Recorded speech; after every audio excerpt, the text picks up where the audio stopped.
Okay, welcome everyone to another random walk down Mill Street. Tonight's topic is hopefully you'll find it interesting. It's about early Talitot from Sheretz Israel, early Talitot in America, and the search for Gershom Mendes Seixas' Tallit. Just before we get going, I don't expect anyone to have much familiarity with what I'm going to say, but has anyone heard of a Tallit of Gershom Mendes Seixas before? No. Okay, that's good. That means that I'll be able to teach you something new. Um, okay. Let me go back to sharing my screen again. Here we go. So I called it Limangan Tizkiru, which is the phrase in the Shemang where we begin we talk about the tzitzit, because this is something that I think a lot of people probably didn't know, but a lot of people here in the synagogue seems to have forgotten about, and I have only rediscovered recently. So it's good to remember these things. Early American prayer shawls and the search for Gershom Mendes Seixas' Tallit. That's the title. We're going to start with where this topic began for me, which was last year, middle of last year, or I guess maybe earlier in 2023, at the end of 2022. I came across the following in the minutes. I was not looking for this. I just happened to read it, and I got intrigued. So this is from the minutes of April 5th, 1955. And it says the executive secretary, and for those of you who have a history in the synagogue, that would have been Victor Tarry at the time. The executive secretary further reported that the historical exhibit committee of the American Jewish Tercentenary had asked permission to include the following items belonging to the congregation in a display of the Tercentenary exhibit at the Smithsonian Institute in Washington, D.C. And here they are. Torah, defiled by British soldiers in 1776. Record book 1759 to 1834. The key there being that contains the period of time for the American Revolution. Tallit of Gershom Mendes Seixas, $1 bill with Hebrew letters, order of Thanksgiving service, Meyer bells. The exhibit is scheduled to arrive in Washington Monday, April 25th, and will be open from Sunday, May 8th to Tuesday, May 31st, after which the objects will be returned to New York. Approved. So I knew most of the items described here that were being requested by the Smithsonian for their Tercentenary exhibit. For those of you who don't know, that 300th anniversary of Jewish settlement in North America was celebrated with great fanfare. And of course, our congregation was kind of at the center of it, but it was celebrated throughout the country. A big deal was made out of it. It was after the Holocaust. It was a significant number. And the whole country, Jews throughout the country, celebrated 300 years of settlement in America. And we had celebrations here, but there were exhibits and articles and all over the country, including in the Smithsonian. And they asked to borrow the following items. The Torah, we have that today. We actually have two Sifrei Torah that could qualify, but I think there's one that has sustained more damage that I think is usually displayed. I think so. I think I'm pretty sure I know which one it was. The record book, that's our second minute book. I know that one is as well. Tallit of Gershom Mendes Seixas I'd never heard of, and it completely blew my mind, and I was completely shocked when I read this, that there was such a Tallit, and that it was, requested by the Smithsonian in 1955. 1955 isn't that long ago for us to completely lose an important object. $1 bill with Hebrew letters, also, I don't know what that refers to at all. Still don't know that, so we'll have to have another class about that when I figure that one out. The order of the Thanksgiving service, that's also a Gershom Mendes Seixas item where he created, in 1789. And the Meyer bells we've talked about in the past, or the whole country knows about that, and our problems with the Meyer bells as well. But that's the list. So one thing stuck out at me, and that's Gershom Mendes Seixas' Tallit, and I had to figure out what this was. moreover, I had to figure out, how was I even going to locate it? I've been in our archives. I've been in our Geniza. I've seen old talitot all over this building. Some of them newer, some of them older. And I have never seen anything labeled or described as Gershom Mendes Seixas. So I had to figure out what it was talking about and how could I figure out where it is. That was my mission. So before we get closer to that story, I just want to talk about Talitot of Shereth Israel, Talitot in general. You may know this already, but it's worth reviewing that in Shereth Israel, most people wear silk Talitot. That is, I wouldn't say it's minhag, but it's convention, and it's an old convention of the Spanish-Portuguese tradition, at least in America and in London, to wear a silk talit. Very, very much like the gentleman here, who is a reverend from Curacao, Jamaica. His name is Isaac Lopez, and this is almost exactly the same kind of talit we wear today. This one looks a little nicer, but that's basically what the same kind of talit we wear today, and in the same manner that we wear it today, over shawl style over the shoulders, as opposed to, or I should say, over the elbows, as opposed to over the shoulders, the way Ashkenazim often wear their talitot, with blue stripes and made out of silk. Now, silk is expensive, and very fine synthetic fabrics have been imitating silk for much of the 20th century, or for, let's say, the second half of the 20th century. And so the talitot that are offered the congregants in the pews are all rayon, polyester rayon mixes, with a few wool talitot stuck there as well for those people who really don't want to wear the silk talit, or can't figure out how to keep it from falling off their shoulders. And that's what we offer people, and that's what it looks like.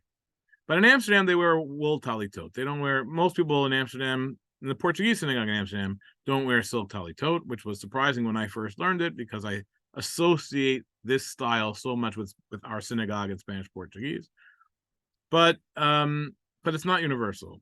And why is it not universal is basically because of the halachic controversy. Controversy is probably a little strong. This is not, but here's a little. I can go back to the Talmud. I can talk to you about the Rambam, but for the sake of tonight, we're just going to read one Shulchan Aruch, just with Yosef Karo, which is the standard Sephardic halacha, and the gloss on that by the Ashkenazic Rabbi Moshe Isserlis. This is coming from the 16th century and is the standard halachic code for observant Jews today, bar none. That's it. Shulchan Aruch. Ein chayav b'tzitzit min haTorah ela beged pishtim o shel tzemer rechalim.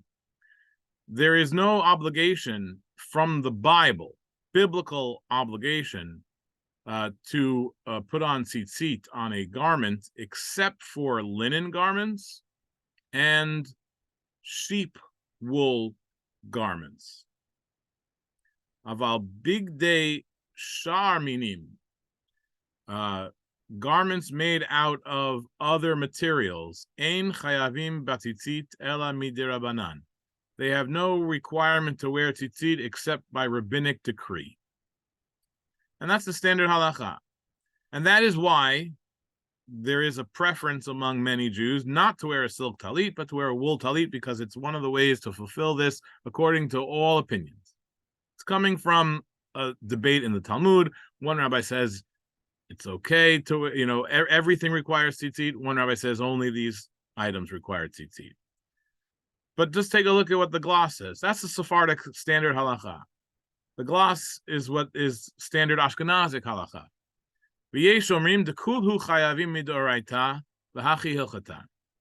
So according to Ashkenazim, all four-cornered garments require tzitzit. Does not matter their material. Interestingly, for the most part, when you go to Ashkenazic synagogues today, you don't find anything but wool talitot, at least in the Orthodox world. I've never seen a silk talit in broyers I've never seen a silk talit in Lincoln Square Synagogue, or but in Spanish Portuguese you have silk talitot. And if you go to conservative or non-Orthodox synagogues, frequently you'll find non-wool talitot. But it's very rare in the Orthodox world to find silk talitot outside of our community. And it's because of this, even though you'd think in many other places in the Shulchan Aruch they follow what the Ramah says, here not. Now I could go on and I won't, but in the origin of the silk talit and where it was popular, I'm going to show you a few pictures just to get us up to speed about what talitot looked like in historically. But really, there aren't that many. There's no way to know exactly when it became most popular, but I suspect, and most people would suspect, that it actually becomes popular in Italy first in the early modern period, and then spreads to Germany. And you get a lot of German Jews wearing silk talitot in the 17th and 18th centuries. And then it sort of spreads to the Reform movement, and then it becomes forbidden in the Orthodox world, and sort of has a reversal to the Sephardic standard halacha that you should wear wool. That's the trajectory. So let's take a look at some historical pictures of talitot. On the left, these two things, these are fragments which are called talitot by Yigal Yadin, the archaeologist who found them. The top one is from Masada, the bottom one's from the Dead Sea caves in the Judean desert. We call them talitot. Very unclear if they are. There's some kind of fabric covering, whether they were clothing or covering of scrolls, which seems a little bit more likely today. Don't know. But they have these kind of symbols on it. And the interesting thing about that is those symbols were also found in Dura Europos, these corners or lines. And this is from the synagogue in Dura Europos, which is one of these pretty ancient synagogue. I think it's from the 4th century, 5th century, 4th century, in Iraq or Syria, and or near the border of Iraq and Syria. And here is one of the images from that synagogue, depicting Moses and the drowning of the Egyptians, and Moses is wearing a talit, and it's a little hard to see in this little small thing here, but this garment has lines on it, and sometimes kinds of shapes here, and very slightly you can make out that there are fringes, tzitziot, coming off the edges, the corners of this garment. It has corners and it has tzitzit coming out of it. And if I could blow it up for you, you would see it even clearer. You also get Hebrew illuminated manuscripts that have depictions of talitot. Here are two from the 13th century, from the 14th century, 13th century. These are from Italy, but there are others out there. But these are pretty clear at showing the actual tzitzit coming off the corner, as well as lines that are running through them, very similar to our talitot today, the style that we know of. Interestingly, is how they're being worn. It seems to be depicted very carefully that they are worn over the head.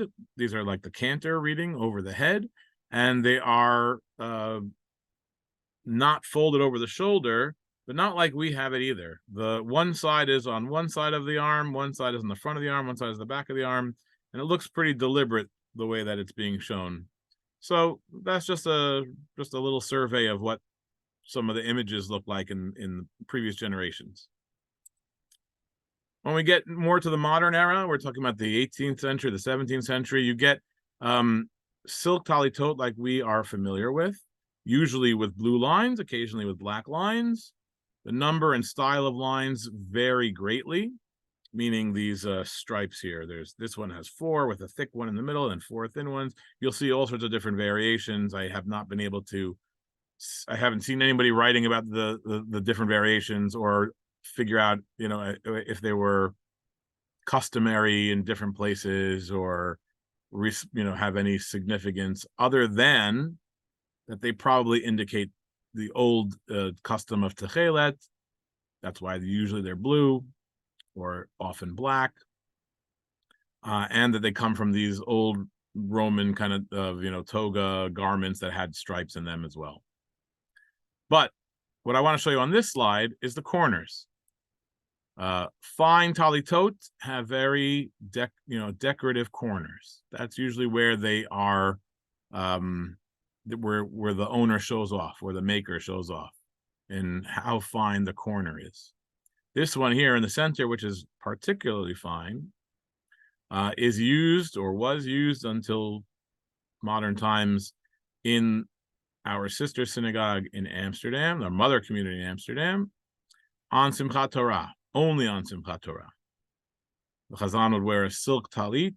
Most congregants, as I said, would wear wool, but the Chazan would wear a silk talit with this very, very fine embroidery on it and corner.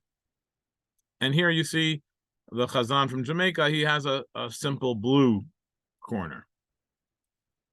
That's all. I just wanted you to note the corners. So now I think we're going to, maybe I have one more slide, or are we going to get back to our search? Okay. So now we're back to talitot in America. The oldest talit that we know of from America, and perhaps in the entire world, extant, perhaps, that's arguably, is this talit of Abraham Isaacs, which it was donated by his descendant to the American Jewish Historical Society. And it's narrow and very, very long, and it was passed down by his descendants until the present day, when it was donated maybe a couple decades ago to the American Jewish Historical Society. You'll notice it has no stripes. It does have blue. It's silk, although you can't tell from the picture, and it has blue corners, which are kind of finer material than the rest of it. The rest is sort of just natural silk, and then the corners are a little more finer silk, hand stitched. And I was, if you take a look, it has these. You can see the tzitzit coming out of them. These are from published photos of this talit. Abraham Isaacs was born in Emden, Germany. He moved to New York pretty early, already in the 17th century. And he was a prominent figure in New York. He also lived in Newport for some of that time. He married, I think his wife's name was Rebecca Mears, another prominent family from New York and Newport. He also was a shochet and involved in the community, the Parnas, the community, the shochet, the community. He had very communal roles. He was an important figure and one of the wealthier residents of New York at his death. And this is his talit. I had the opportunity to go with one of his descendants, a woman named May Sable, last year to the American Jewish Historical Society and examine it in person. And so that's what I did. And these are pictures when I was there. I went there and took very close pictures. I wanted to see the tying of the tzitzit. And for a many 100-year-old object, it's pretty good shape. And I can't tell exactly how many wraps there are, but I would venture to guess that this is the Ashkenazic style of 7, 8, 11, 13 windings between each knot, and not the standard Sephardic, which is 10, 5, 6, 5. That's what I was looking at closely, as well as the kind of stitching, as you'll see here on the corner. That's Abraham Isaac. This is possibly the oldest extant talit in the entire world, because it's no later than 1748, and there's no real talitot before that in any museum anywhere. So it's pretty ancient. But then I kept, where's Gershom Mendes Seixas' talit? I never found it in the synagogue. Where could it be? So I did a search at the Center for Jewish History. Once I was looking for this one at the American Jewish Historical Society down at the Center for Jewish History, I decided to see what else they had there. And a couple talitot struck me as being potentially important. One was this one, which says it was donated or made by Rebecca Marks Davis. And one is this one, which had almost no information about it, but looked very much like one of ours. So I went down there and took a look at them. And here is the talit that was made by Rebecca Davis Marks, Rebecca Davis Marks, or Rebecca Marks Davis. I forget which way it goes. She is the grandmother of Alice Menken. If you are in Jewish history, Alice Menken is one of the suffragette movements and the social movements of the early 20th century. So pretty prominent Spanish Portuguese family, and she was a member here in our congregation in the middle of the 19th century. I think she dies in 1889, and this was donated to the American Jewish Historical Society. So this is and it was said to be made by her. The thing that struck me is how similar it is, even though it's probably 100 years later or more, to the talit of Abraham Isaacs. It's a little shorter in length, but it's not that far off from the dimensions of the Abraham Isaacs one, and it's exactly the same: silk, blue corners, Ashkenazic tying, and all white, and that was interesting. But it's not. It has nothing to do with Gershom Mendes Seixas, as far as I could tell. At least American Jewish Historical Society did not tell me that it had anything to do with Gershom Mendes Seixas.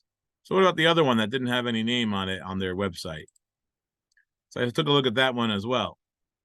And it turned out that this was donated by Captain N. Taylor Phillips to the American Jewish Historical Society in the early part of the 20th century. And it is an enormous talit. I don't know if you can tell. By the way, this is Gabe Goldstein over here in the back. One of our congregants who also is the director at the Yeshiva University Museum. So he came with me to look at them. But it's an enormous talit. But unfortunately for my search, it is a modern talit. It's beautiful. It's silk, but it's machine sewn, and you can tell that. You can even tell there's Magen David's here in the corner, and you can sort of tell that from this collar as well. And it also is tied Ashkenazic, 7, 8, 11, 13 windings. So the search will have to continue. So I came back to the synagogue, started looking through all the talitot of the synagogue. Here's a particularly beautiful one, which has a really great corner. But when you look at it very closely, it's probably early 20th century. It's machine sewn. I think I have to have an expert confirm it, but it is it has no indication of how it got to the synagogue, other than that it's very beautiful, and it's in this beautiful bag, which also looks like it might be a handmade bag. Don't know. So there are others. I didn't put all the silk talitot we have in the synagogue here, but this is one of the nicer ones with the nicer corners that you can find. So maybe, is this the Gershom Mendes Seixas talit? Don't know. Probably not, because it seemed to be machine sewn, but I have no idea. And here's another one. This is this talit that was in the safe. If you are unfamiliar with the fact that the synagogue has a safe, you come to the office, there is a huge metal vault embedded into the wall of the synagogue office. And it takes a lot to open it. You have to know the code. Only a few people know the code. I'm one of them. Don't use that to your advantage. And inside this very fantastically secure location are a lot of nothings. Not all of it is nothing, but there is Rabbi Rode likes to keep the olives from last year's Sukkot in there, highly secure. They will not be stolen. The sisterhood plates are there. Those are valuable, but not anything you would expect. Gold, silver, really not in there. But there is this talit. I know very little about this talit. It is silk, and you can't tell from the picture so well, but it's almost see-through. There are these sort of satiny bands, and in between them is I don't have the right textile language to say, like a very, very fine material that you can see through. And it has these amazing little triangle corners, which I've never seen anywhere else. And it looks to be hand sewn. And that is all I know about it. I showed it to a few people that I trust more than me, including Gabe Goldstein and a few other people who thought it might be Ottoman, but don't know. Era, don't know. 20th century, 19th century, 18th century, have no idea. Is this Gershom Mendes Seixas Tallit? Don't know. So we have to go back to the books. So here is the first mention of this talit in the minutes. It's from November 8th, 1954. And it says that Dr. Poole presented to the congregation a talit handed down in the Kershit family, which the family tradition says was the possession of Gershom Mendes Seixas, father-in-law of Israel Ber Kershit, the founder of that family in America. I have spoken about Israel Ber Kershit in the past. He was essentially the first yeshiva-trained person in America, at least from the Ashkenazic point of view. And he was a de facto rabbi in his day, and he was the son-in-law of Gershom Mendes Seixas, and he has some famous descendants as well. And it's his descendants who give this talit to Dr. Poole in the 1950s, and Dr. Poole presents it to the synagogue in 1954, and he says, or it says in the minutes here, that he wore the talit at Kal Nidre and at the tercentenary opening service on September 12th, 1954.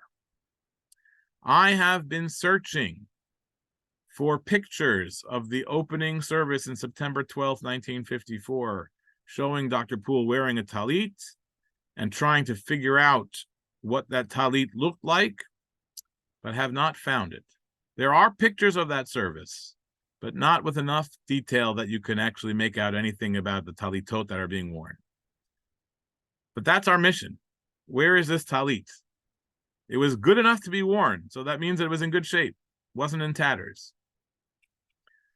That's the first source. Then remember what we saw earlier. The thing that started me on this question was that it was borrowed for an exhibit. So I thought maybe there are pictures of that exhibit. So it was called the Tercentenary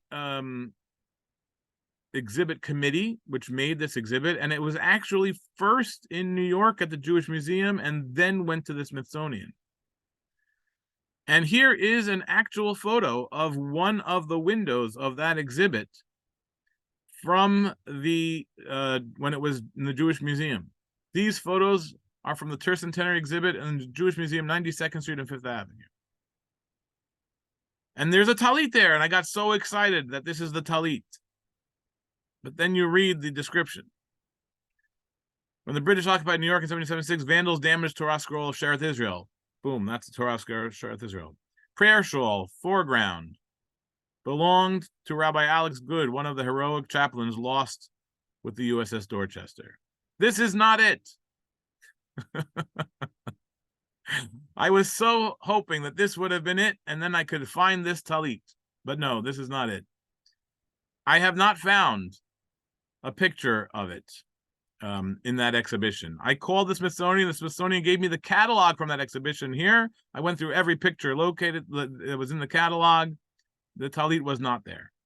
Neither, by the way, was the dollar bill or some of the other objects indicated here. So the fact that the talit wasn't pictured maybe is not so significant. It wasn't the only thing not pictured there. But for our search, coming up nothing. Then we get this, 1958, a few years later. Look Magazine, which is a magazine I was not familiar with until this search, is preparing a story on Jews in America to be published sometime in March or April. This is one of a series, stories on Episcopalians, Catholics, Mormons already having appeared in connection with their story. The magazine would like to borrow the Omer board and Chazan Seixas' Tallit. These items are to be taken to Wisconsin, where the artist makes a composite picture to go with the story. The articles are delivered in person by the art editor of Look Magazine. So it's going to be transferred from New York to Wisconsin for an artist to make a montage. And this was approved by the congregation, so it happened. So I said, okay, great. There's a picture of this in Look Magazine. Let me go find it. So I found the article about Jews in America. And I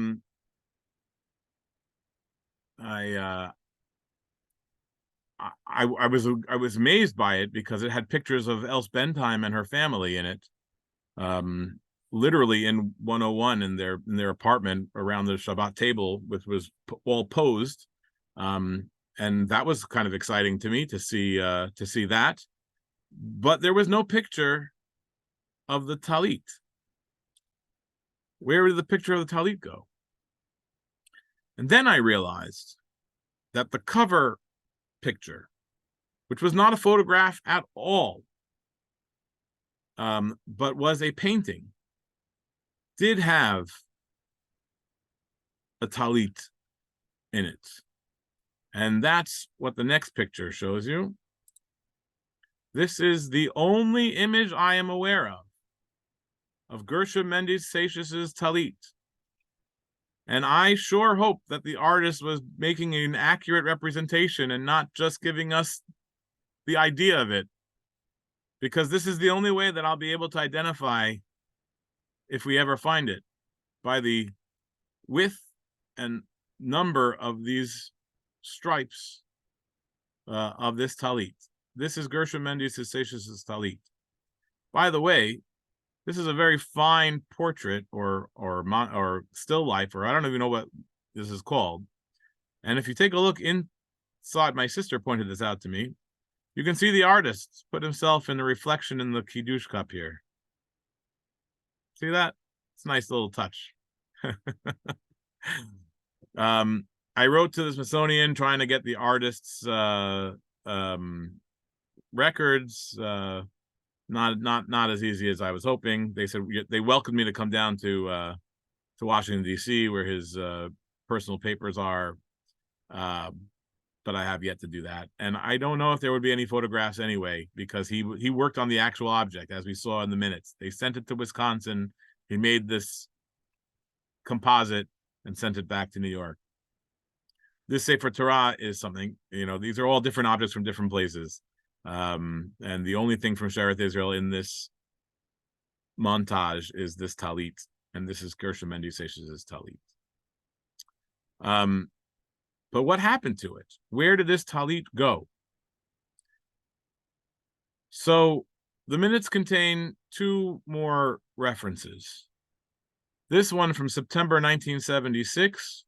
A request has been received from the Yeshiva University Museum for the loan of several items for an exhibit, including order of service used by Reverend Seixas for Thanksgiving Day, a record book of the community, the Omer calendar, Reverend Seixas' Tallit, and the Book of Rules and Restrictions in Portuguese and English. The request was approved. I contacted Gabe Goldstein, the director of the Yeshiva University Museum, who had his staff search far and wide for any record of this exhibit, and none exists. This is like the 1976 is when the museum was being founded. It was not, it's not like, oh, they have a catalog of the special exhibit done. This was like the founding of that museum. And so the records there are a little sparse, or at least in the first year or two of it. And then there's one more entry, which I can't read to you, I can't show to you, but it's the next year in 1977. There was established in the state of Connecticut, Sheretz Israel Day. And there was a event which Rabbi Angel and Arnie Goldfarb attended from the synagogue to commemorate the flight that the Jews took from New York during the Revolution up to Stratford, Connecticut, before ultimately going to Philadelphia. And there was an event, after it was the bicentennial year or thereabouts. There was an event in Connecticut with the governor of Connecticut declaring Shearith Israel Day. And this Tallit was exhibited there. And that is the last record I have of it. No more references in the minutes from then till now. And the search will have to continue. This is why I said in the beginning that may not be a very satisfying conclusion to this story. But there is a Tallit out there somewhere that tradition was owned by Gershom Mendes Seixas. And we'll have to find it. If you know where it is, let me know. I see. People are asking me all the questions. Carbon 14. And Jack, the safe is definitely damp inside. Definitely damp inside. I no longer have that Tallit in there. That Tallit that I don't know where it's from. But it's not Gershom Mendes Seixas because it doesn't look like the thing that was painted in Look magazine. And yes, I asked the Jewish Museum. I've done a lot of this kind of research, but as you see, there's still a lot to be done. So I'm going to stop the recording. I'm also going to let everybody speak. You didn't show the last Tallit. I didn't show what? The one in the party in Connecticut. I don't have it. I don't know. Maybe I have very. No, you said you had a picture. I know I don't have a picture. Have no picture. I have the only record I have of that entire event is from our minutes. Although I think if I dig deep enough, I'll be able to find some record of that somehow. Shearith Israel Day, from the governor of Connecticut, 1977. There must have been a newspaper article. So I was looking for it today. Trust me. I thought maybe I could fill you in on that, but I didn't have it. I have called Rabbi Angel, who did not remember it at all. Arnie unfortunately has passed on, and the search is continuing. It's a pretty good mystery, and if we can ever find it, we'll have a nice exhibit to do in the synagogue. Maybe I'll get to wear it. That'd be really exciting. If there was a special day, it would show up in the official records of the governor's activities with potentially some pictures or something. So the archive of the governor's office in Connecticut might. That's my next stop, Roger. Absolutely, good idea. So they thought to ensure this Tallit, but did not keep track of what became of it. You know what? It shows you the state. Unfortunately, I mean, I give you the good and the bad. Sometime between 1977 and today, that Tallit, the record of it is lost. How it was being stored. It's very possible that I've seen it many times. It's possible that it's one of those silk Talitot that I keep in the Geniza upstairs and just don't realize it, because the only image I have of it is a painting, and I have no way to know if that painting is being super literal and accurate, or if it's just the impression the artist had of lines, blue lines and fringes. Don't know. I'm hoping that the artist was being very literal, but I don't know for sure. So that's that. Okay, everybody. Hope you happy Chanukah. By the way, I was until yesterday morning. I thought I was going to talk to you about Shearith Israel Chanukah, but then I went and looked at what I did last year, and I spoke about the Chanukah last year, so I didn't want to repeat that for those of you who have seen it before. So that's why we're not really talking about Chanukah today. But everybody, happy Chanukah. I'll come back to you in 2 weeks with a new topic, and come back. Take care. Thank you.